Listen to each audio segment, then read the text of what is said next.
said he comes from a billion miles away, from a distant planet land. Comes our hero, Ultraman.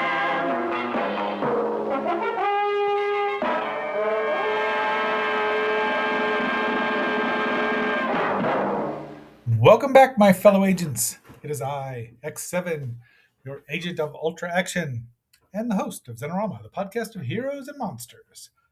Today we are going to be talking about the 2008, I want to say 2008, yeah, movie. Well, it's got 18 different names, but we're going to just call it the Superior 8 Ultra Brothers because that's what's on the screen here. It's pretty interesting. It's pretty good until the very end, sadly. But overall, I quite enjoyed it. And it'll be fun to discuss. So if you haven't, please like, share, subscribe, leave me a comment. Let me know what you think about this Superior 8 Ultra Brothers, or if you've seen it. And if you're ready, you want to see something really different, let's roll.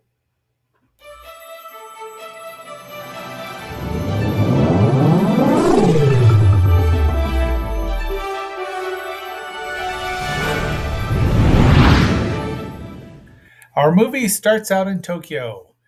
This movie was released by Shochiku, distributed by Shochiku. The release date was September 13th, 2008. This disc, or these pictures, came from the Blu-ray disc that Mill Creek put out, and they're much better subs than the Hong Kong version. But right now it is July 17th, 1966. And Ultraman starts today. They'd already had a preview of it the previous week. Why, look, that looks like a certain science patrol officer, Ito himself, possibly. There it is. And his three buddies are Daigo Modaka, Shi Nasuka, and Gam Takayama, who I believe are other Ultramans in different universes. I will tell you right now, I'm not familiar with Tiga, Gaia, and the other one that I don't remember the name of. Tiga, Gaia, and Dinah. Jeez, I couldn't remember. I've seen some of them and I've enjoyed them, but I've just not kept up with a lot of the second series of Ultras. My fault. There you go. And as we've seen, there he is, Hayata. It goes through a brief explanation of using the beta capsule. Hayata becomes Ultraman. And this would have been my exact reaction to seeing that. I can't even imagine what kids all across the country of Japan thought when they saw Ultraman for the first time. So we go through flashbacks, and then they met a mysterious girl. There she is. And now they all want to go to the Star of Ultra. But they never saw her again. And there is Hayata-san and his daughter. Dun, dun, dun. And that's Moroboshi, Dan Moroboshi, and Hideki Go, and Seigi Hokuto. So this guy is riding through there. Here's the usual. And now we enter the strange world. So, something strange is happening. Ultraman. And then he sees 8 Ultramen. And now we go into the credits. So the movie was directed by Takeshi Yagi, written by Keiichi Hasegawa, and you know who it's got in it. I am sorry that I don't know these 3 Ultramen that are very popular, but I did watch some of the Tiga stuff that was unfortunately broadcast on Fox Kids. But we go through this. This guy's a public servant, and there's his girlfriend, who I believe is Hayata's daughter. And there is Dan and Anne, who are married. And he's like, I had this dream. So he's talking to his best buddies about them. And there they are. And this is from, of course, they have some flashbacks to the last movie we saw, Ultraman Mebius and the Ultraman brothers. And this suffers from the same problem that they had at the end of that. But there they are, looking good. And there's Mirai, who, of course, is a little older. And then Gaia, Parallel Worlds. Oh, I'm so over Parallel Worlds these days. And this was 2008, before Marvel even got into that nonsense, and DC got into that nonsense. He wanted to be a spaceship captain. Sun Aloha Hawaiian Restaurant. And there is Dan and Anne, um, Hayata and Fuji. And look, there's Hideki and his wife, I guess, and his daughter. And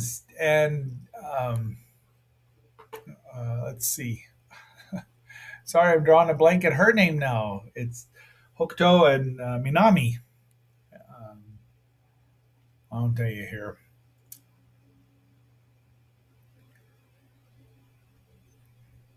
Akiko Yuko Minami. There we go.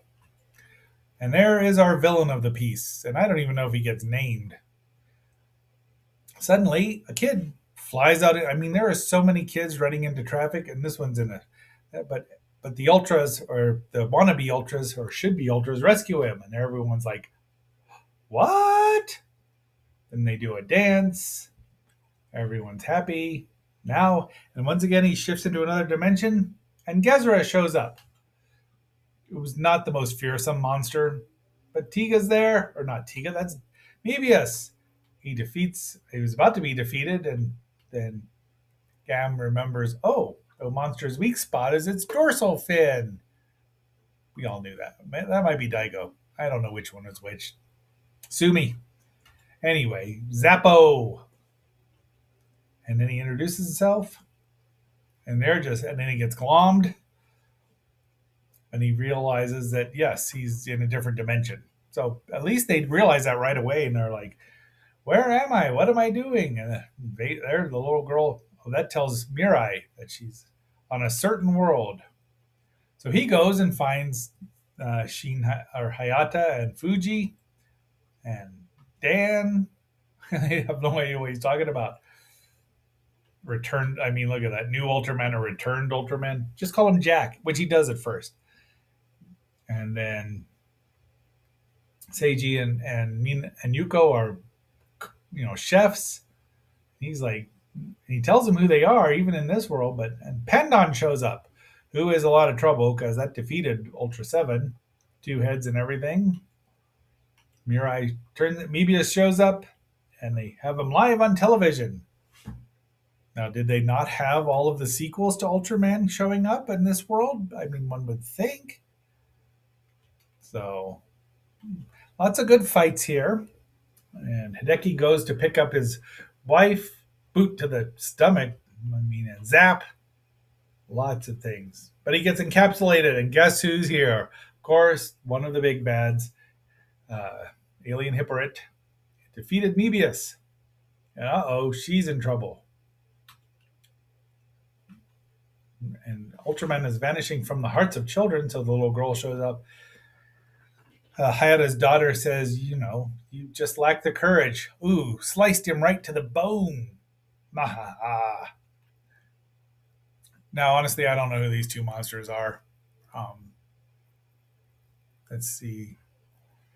Does it say Giga Chimera? No, wait, that's not it. Anyway, that's not them yet. So I don't know who these two are. And she's a reporter. Can you cover it? Okay, bombs away. They don't have the science patrol there. Nothing super scientific, no zappy zaps. But it is now time for station identification. You are watching Xenorama, the podcast of heroes and monsters on KXNO, part of the Xenorama Broadcasting Network. We now return you to our regularly scheduled program. The effects here are great. The CGI has improved even since 2 years ago. It's leaps and bounds ahead. But just look at the flawlessness of this. It's almost too clean. Sometimes I miss seeing the wires and just the slight flaws that make it look human. So Hokuto shows up, Yuko, a nurse, and everyone's gonna save every citizen we can until the very end. Hippolyte says, fall into despair. So again, great shots here. Look at that. And they all have, and so the 4 Ultra Brothers are here, and the 3 monsters and aliens. May the star of Ultra always shine within all of your hearts. I like that. There's Ultraman, Type A mask yet again, which again is not my favorite. You finally remembered. the last one of the 7 heroes, and he turns into Tiga, whatever beta capsule he's using. Great shot there. Everyone's cheering, and he fights. And again, but there's 2 of them. So his buddies, they decide they're going to save him, and they do. So now we've got the 3 of the popular Heisei brothers, or second series, Ultras, and they outnumber them, and they're like, these 4 are like, what's going on here? So they still haven't freed Mebius yet, but a Spacium beam or whatever that I don't even know. See, I don't know which one it is. I think that's Dinah or Gaia.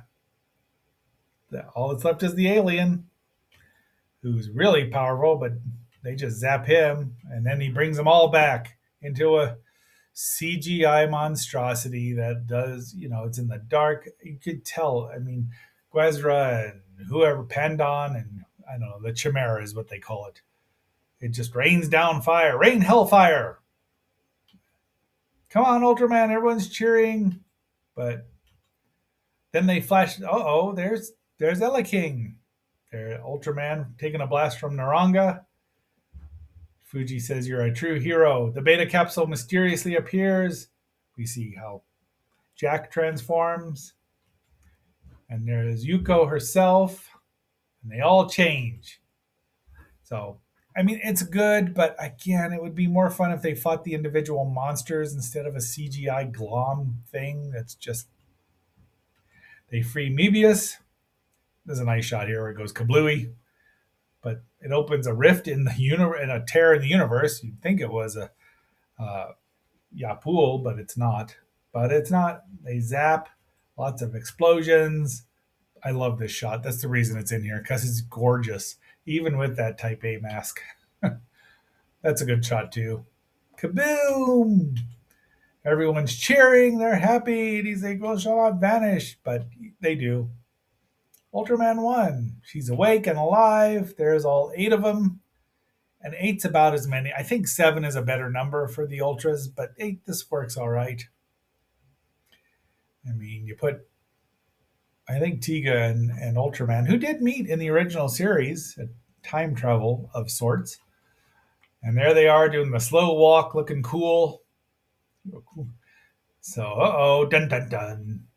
Let's meet again, and Mirai returns to his universe, or does he? I think we're probably going to wrap up the Ultras at this point in time for this year. It's August, you never know. But then they some flashback into the future, flash forwards, and there she is again. And now they're the first star. And look, it's right out of Message from Space, which I do like and I should need to watch again. But they're flying. They fly each one, and there they go. Poor Hideki just gets nobody. Well, I guess he gets somebody, but I don't remember. I've only watched Return of Ultraman through once, so. But Space Galleon. I don't know why the Japanese are so in love with that. It's a beautiful sight, and the effects again are gorgeous. The kids are going with them to the Star of Ultra and beyond. And there they take off and go into ludicrous speed. I like it.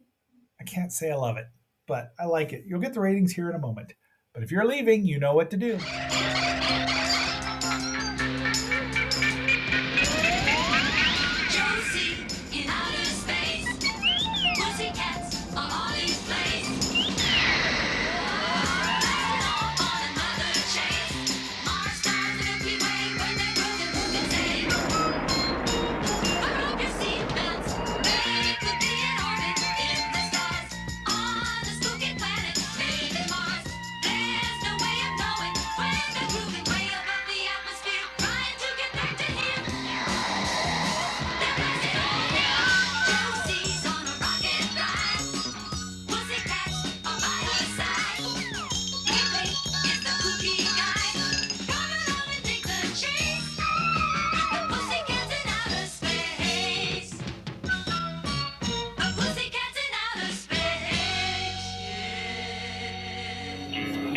All right, I do give this movie